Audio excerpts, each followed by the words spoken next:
Today, I want to talk about purpose. But I'm not here to give you the standard commencement about finding your purpose. We're millennials. We try to do that instinctively. Instead, I'm here to tell you that finding your purpose isn't enough. The challenge for our generation is to create a world where everyone has a sense of purpose.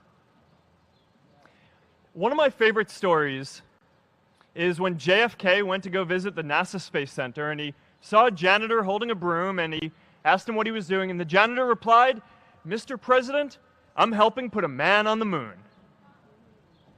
Purpose is that feeling that you are a part of something bigger than yourself, that you are needed, and that you have something better ahead to work for. Purpose is what creates true happiness. And you are graduating at a time when this is especially important. When our parents graduated, that sense of purpose reliably came from your job, your church, your community.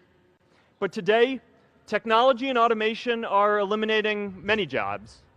Membership in a lot of communities has been declining, and a lot of people are feeling disconnected and depressed and are trying to fill a void in their lives.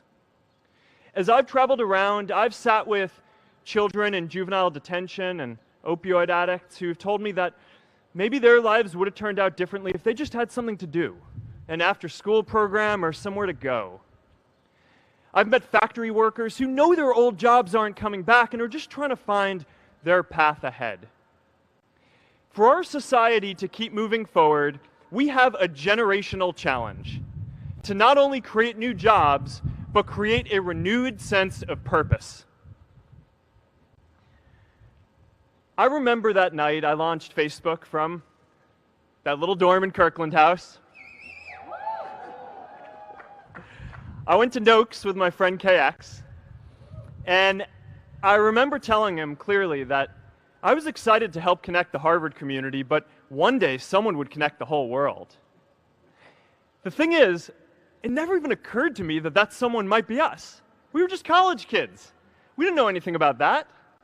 There were all these great big technology companies with all these resources, and I just assumed one of them would do it. But this idea was so clear to us that all people want to connect. So we just kept working on it, day after day after day. And I know that a lot of you are going to have your own stories just like this. A change in the world that seems so clear that you are sure someone else is going to do it. But they're not. You will. But it's not enough to have that purpose yourself. You also have to create a sense of purpose for others. And I found that out the hard way. You see, my hope was never to build a company. I wanted to have an impact. And as all these people started joining us, I just assumed that that's what they wanted to do too. So I never took the time to explain what it was that I hoped we'd build. A couple years in, some big companies wanted to buy us. I didn't want to sell. I wanted to see if we could connect more people. And we were building the first version of Newsfeed at the time, and I thought, if we could just launch this, it could change how we all learn about the world. Nearly everyone else wanted to sell. Without a sense of higher purpose, this was their startup dream come true, and it tore our company apart. After one particularly tense argument, one of my close advisors told me if I didn't agree to sell the company right now, I would regret that decision for the rest of my life. Relationships were so frayed that within a year or so, every single person on our management team was gone. That was my hardest time leading Facebook. I believed in what we were doing, but I felt alone. And worse, it was my fault. I wondered if I was just wrong, an imposter, a 22-year-old kid who had no idea how things actually worked. Now, years later, I understand that is how things work when there's no sense of higher purpose. So it's up to all of us to create it so we can all keep moving forward together. Well, let me tell you a secret. No one does when they begin. Ideas don't come out fully formed. They only become clear as you work on them.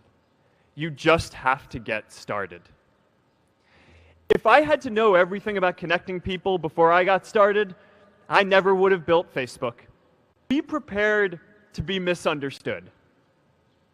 Anyone working on a big vision is going to get called crazy, even if you end up right. Anyone taking on a complex problem is going to get blamed for not fully understanding it, even though it's impossible to know everything up front. Anyone taking initiative will always get criticized for moving too fast, because there's always someone who wants to slow you down. In our society, we often don't take on big things because we're so afraid of making mistakes that we ignore all the things wrong today if we do nothing. The reality is, anything we do today is going to have some issues in the future. But that can't stop us from getting started. So what are we waiting for? It is time for our generation-defining great works. How about stopping climate change before we destroy the planet and getting millions of people involved, manufacturing and installing solar panels? How about curing all diseases and getting people involved by asking volunteers to share their health data, track their health data, and share their genomes? You know, today, our society spends more than 50 times as much treating people who are sick as we invest in finding cures so people don't get sick in the first place. It makes no sense. We can fix this. How about modernizing democracy so everyone can vote online?